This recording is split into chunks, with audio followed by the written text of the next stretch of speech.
नमस्कार दोस्तों, आपका स्वागत है real angle by Vivek and Kamal. हमारे साथ कमल जी बैठे हुए हैं बिहार के बारे में बात करने के लिए।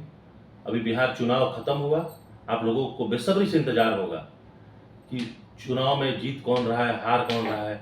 एनडीए की सरकार बनेगी कि आरजेडी पलटवार करेगा कि जन सुराज मारेगी बाजी।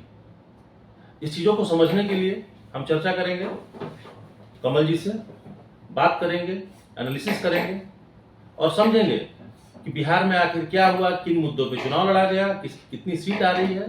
उधर आरजेडी में आप देखेंगे कि लालू प्रसाद के बेटे भी अलग चुनाव लड़ रहे थे। इस बार का समीकरण कुछ अजीब था और ऐसे में बिहार को समझना बहुत मुश्किल है। जातिवाद कितना काम किया, बेरोजगारी कितना काम किया, भ्रष्टाचार कितना काम किया, जंगल राज क्या क्या सीन रहा, इस चीज़ों पे पलायन का क्या सीन रहा। इस चीज़ों पे हमारे साथ बात करेंगे हम और कमल जी, और आप लोग को समझाएंगे कि बिहार में आखिर क्या हुआ। तो कमल जी, बिहार चुनाव खत्म हो गया जी। बहुत ही जोरदार चुनाव लड़ी गई सारे कैंडिडेट की तरफ से।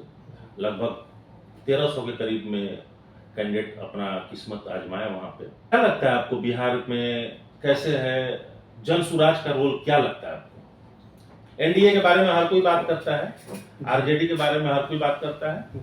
आज हम आपसे चर्चा करेंगे, बातें पहले करेंगे, स्टार्ट करेंगे जन सुराज, क्योंकि कहीं ना कहीं मुझे लगता है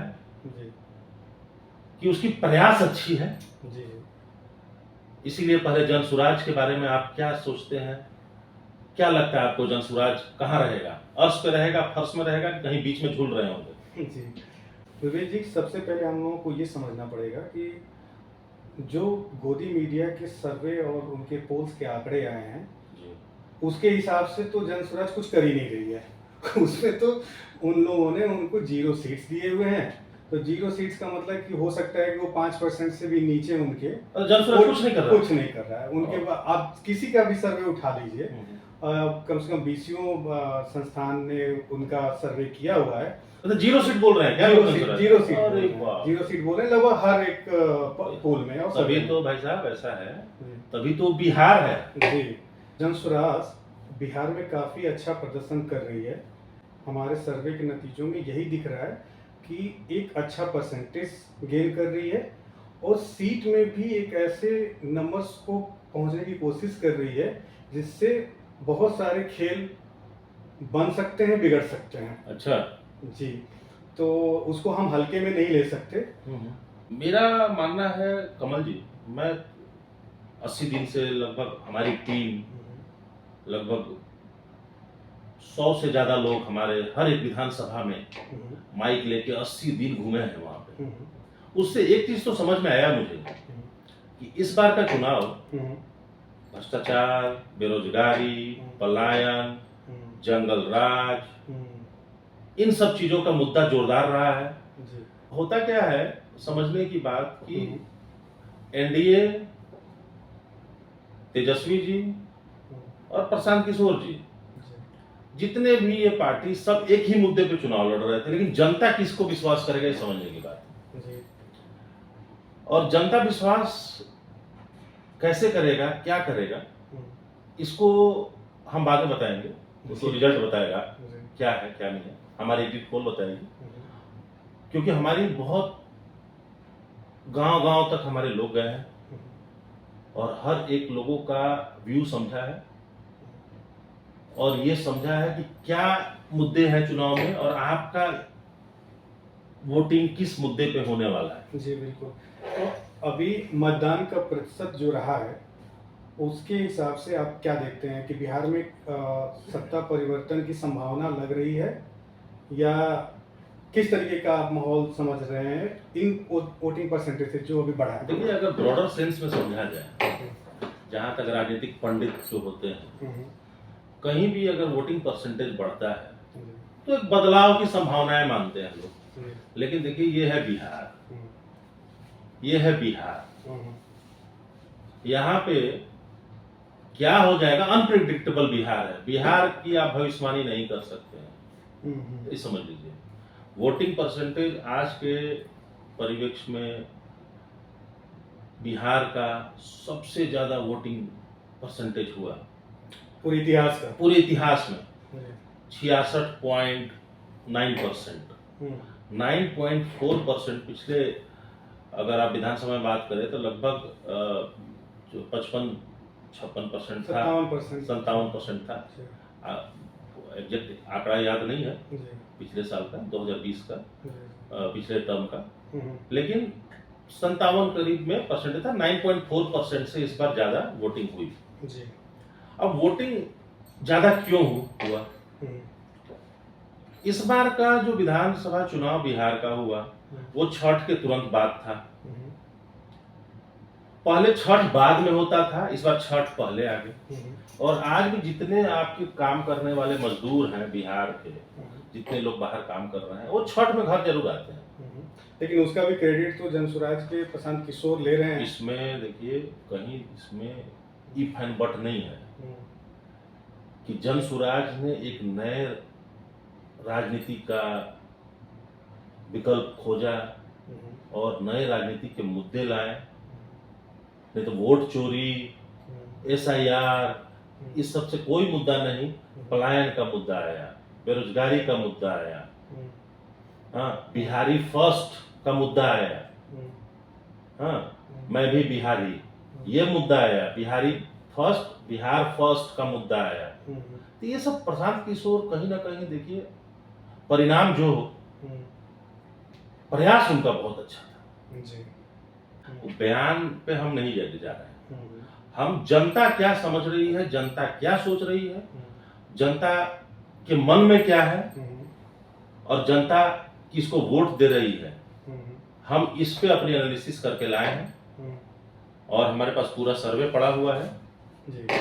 वो आगे चर्चा करेंगे उस पर, किसको क्या सीट मिल रही है। लेकिन काफी बेहतरीन और काफी इंटरेस्टिंग रहा बिहार चुनाव। अच्छा, बिहार के कौन कौन से ऐसे इलाके हैं जो चर्चा के केंद्र रहे हैं?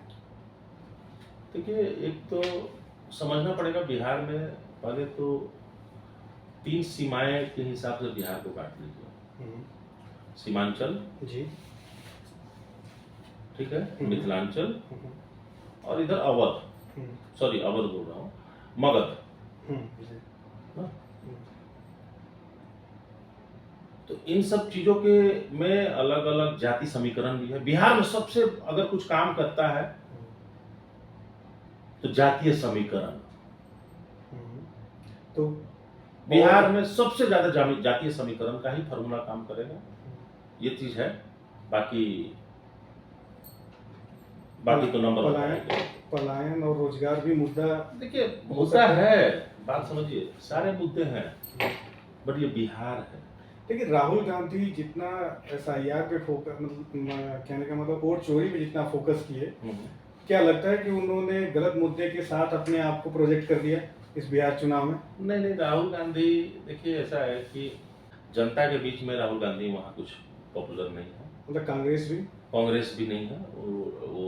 वो क्योंकि लालू की RJD की पिछलग्गू पार्टी है, तो महागठबंधन का पिछलग्गू पार्टी है। दूसरी बात समझना चाहिए आपको, राहुल गांधी को कोई सीरियस भी नहीं लेता है वहाँ पे, कोई सीरियस भी नहीं लेता है, ठीक है। कांग्रेस का वो नेता भी तो नहीं है कोई। आप दूसरी बड़ी पार्टी हो, महागठबंधन में चुनाव लड़ रहे हो, और VIP को आप 20 सीटों वाले को डिप्टी CM का घोषित कर दिए। जनता के बीच में क्या संदेश देना चाहते हैं आप? समझिए बात को, आपका नेता ही नहीं है वहां पर। वही प्रॉब्लम बीजेपी के साथ भी है। बीजेपी में भी बीजेपी फेस कुछ अच्छा नहीं है, वहां पे कोई नेता नहीं है बीजेपी का। बीजेपी जो कैंडिडेट्स उन्होंने रखे हुए हैं, जैसे सम्राट सिंह हो गए, सम्राट चौधरी, सम्राट चौधरी, तो वो भी तो एक तरह से पॉपुलर फेस ही है वहाँ। नहीं, डिप्टी CM है। मुरेठा बाना पहले, तो मुरेठा बाने से कोई पॉपुलर हो जाता है? पॉपुलर नहीं है सम्राट चौधरी। हर जाति हर वर्ण का वोट नहीं है उनको, ये चीज समझना पड़ेगा बिहार में। अपने जाति का वोट होगा, अपने 1-2 सीट निकाल लेंगे। सम्राट चौधरी हार भी सकते हैं, मैं आपको बता देता हूँ। बीजेपी के पास तो भाई स्टार प्रचारक बहुत है। बीजेपी सबसे ज्यादा सफल इसलिए हो जाती है अपने चीजों को, नैरेटिव्स को जनता के बीच में पहुंचाने के लिए, क्योंकि बीजेपी के पास लीडरशिप बहुत है। और लीडरशिप स्टार प्रचारक बहुत है। अब यादवों का वोट साधने के लिए आप मोहन यादव को ले आते हैं, ठीक है। सनातनों का वोट साधने के लिए आप योगी जी को ले आते हैं। कहीं ना कहीं योगी जी की अलग क्रेडिबिलिटी है, ठीक है।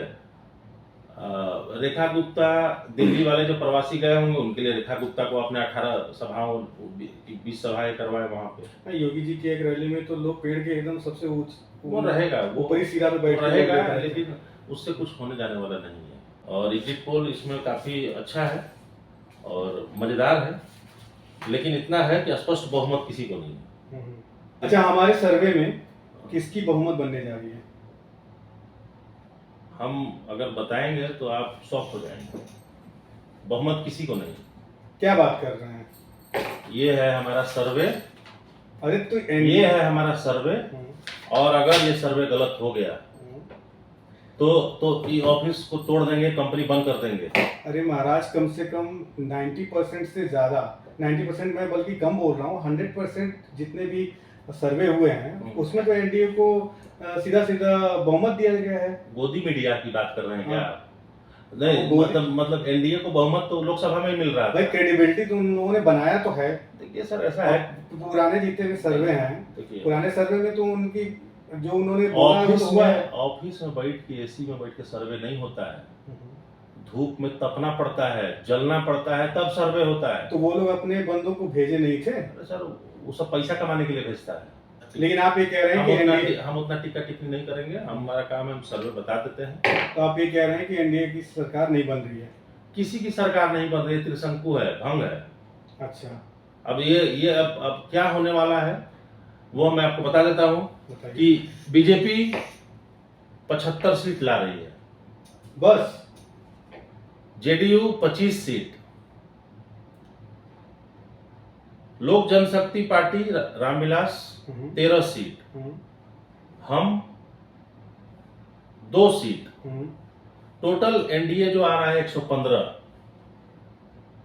बहुमत के चाहिए 122।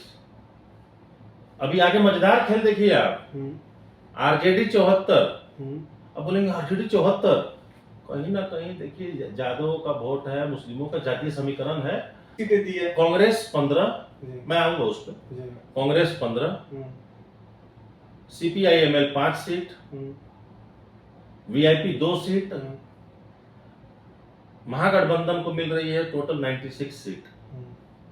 और जन सुराज कहीं ना कहीं इस बार आपकी प्रदर्शन देखेंगे, ना ही वो अर्श पे है ना फर्श पे है, वो बीच में है। गेम चेंजर, किंग मेकर का रोल निभाएगा। वो होगा 25 सीट पे। जन सुराज 25 सीट और अन्य में आ रहे हैं आपके 6 सीट। लेकिन 25 सीट यदि जन सुराज पा रहा है तो किंग मेकर तो हो नहीं सकता। किंग मेकर इसलिए नहीं हो सकता कि वो किसी भी पार्टी को अपना सपोर्ट तो करेगा नहीं। सर ऐसा है, तो एक तरह से देखा जाए तो ऐसा है, राजनीति में सारे संभावनाएं खुली रहती है। तो आप ये कह रहे हैं कि पलट सकते हैं अपने बयानों से प्रशांत किशोर? नहीं, कौन नहीं पलटा है? कौन नहीं पलटा है? आप सिस्टम में नहीं आगे तो सिस्टम सुधारेंगे कैसे? बयान देना अलग होता है और काम करना अलग होता है। लेकिन यदि सबसे लोअर पोजीशन लेके और किसी भी गठबंधन का सदस्य बन भी जाए तो वो तो ऐसा लोअर पोजीशन नहीं होता है। नीतीश चाचा लोअर पोजीशन पे नहीं सीएम बनते हैं कि नहीं बनते हैं? आप बात समझिए। कहा तो ये जाता है किसी का भी सरकार हो, लेकिन उसमें जो मुख्यमंत्री होंगे नीतीश चाचा होंगे। बट इस बार ऐसा नहीं होने वाला है। बीजेपी अगर जन सुराज के को ले लेती है अपने साथ और अन्य को मिला लेती है तो वो बहुमत हासिल कर लेगा। लेकिन अब जन सुराज भी किसने पे कंप्रोमाइज होगा, क्या होगा, क्या क्या पद मिलना चाहिए, सरकार में क्या भूमिका होगी, ये समझने की बात है। तो जन सुराज उस केस में, जैसे जहां तक मैं समझ पा रहा हूं कि यदि जन सुराज बीजेपी को तो सबसे पहले मुझे लगता है कि वो सपोर्ट करेगी, लेकिन यदि वो करती भी है तो बिना मुख्यमंत्री पद क्यों नहीं करेगी? क्योंकि पूरा कैंपेन उनका बीजेपी के अगेंस्ट रहा है। तो क्या हो गया यदि वो सपोर्ट ले क्या हो गया? यदि वो सपोर्ट ले लेती है तो नेक्स्ट विधानसभा चुनाव में वो जीरो हो जाएगी। जो उनके 25 सीट हैं वो जीरो पे जाएगी। बताइए, आप अभी के हमारे जो सर्वे है उसके हिसाब से आप ये कह रहे हैं कि बीजेपी देखना पड़ेगा इसमें। बीजेपी और आपका जेडीयू और जेएस ये तीनों मिलके सरकार बना रही हैं। मैं ये संभावनाएं संभावनाओं में ही मैं बात कर रहा हूं। संभावनाएं हैं और इस संभावनाओं को एक संयोग मान सकते हैं। करेक्ट हो ना हो, ये सर्वे करेक्ट है। बाकी सरकार बनना ना बनना वो पॉलिटिकल पार्टी का चीज है, वो कैसे अपना समीकरण बैठाएंगे, क्या करते हैं, वो चीजें, उसमें हमारा कोई दायित्व नहीं है। सरकार बनाने का काम हमारा नहीं है। हमारा काम है, हमारा दायित्व है सर्वे करना और जनता तक सही चीज पहुंचाना, जो हमने पहुंचा दिया। ठीक है, बाकी उसके बाद पॉलिटिकल पार्टी आगे कैसे सरकार बनाती है, क्या करती है, मैं अपना एक एंगल दे पाऊंगा। उस एंगल में ये है कि जन सुराज हो सकता है आगे चले जाए, नीतीश के क्या नाम है उनके पास, बीजेपी के पास, ठीक है। और ये भी हो सकता है कि कहीं जेडीयू का पत्ता तो ना काट दे बीजेपी। अच्छा, क्योंकि जेडीयू का पत्ता भी बीजेपी काट सकता है अगर जन सुराज को अपने साथ लाना है तो। लेकिन हमारे सर्वे में दोनों लोगों को लगभग 25-25 है तो अन्य है ना। अब आपको क्या लगता है कि वीआईपी नहीं टूट के चला जाएगा उधर? वीआईपी टूट के जाएगा भी तो 110-105 के आसपास ही रह जाएगा। नहीं सर, ऐसा नहीं है। कुछ तो टूट जाएगा, 50% तो जेडीयू टूट जाएगा, जैसे ही अलग होगा ना 50% जेडीयू तोड़ देगा, पार्टी तोड़ देगा। तो फिर आप ये कह रहे हैं कि जेडीयू का ये आखिरी चुनाव भी हो सकता है, वो बिखर सकता है। बट हाँ, कुछ ऐसा है, लगता है नीतीश जी के बाद कौन उस पार्टी में। नीतीश जी के आखिरी चुनाव है, ये तो मैं ये हम लोग ये बात तो आपसे मैं सहमत हूँ कि जेडीयू ने कोई बड़ा नेता तो प्रोड्यूस नहीं किया इस पिछले 20 सालों में, तो केवल और केवल नीतीश जी रहे। सेकेंड लाइन का कोई नेता तैयार नहीं हुआ। तो बाकी समय आएगा, क्या होगा क्या नहीं होगा कि भाई अभी तो फिलहाल हम सर्वे देखते हैं, और सर्वे के बाद हमारे सर्वे को आप टैली कीजिए एक्चुअल रिजल्ट से, हाँ, और फिर बताइए कि हमारी टीम ने क्या काम किया, कैसा काम किया, कितना एग्जैक्ट पोल है हमारा, हाँ। और लाइक और सब्सक्राइब करना मत भूलिएगा।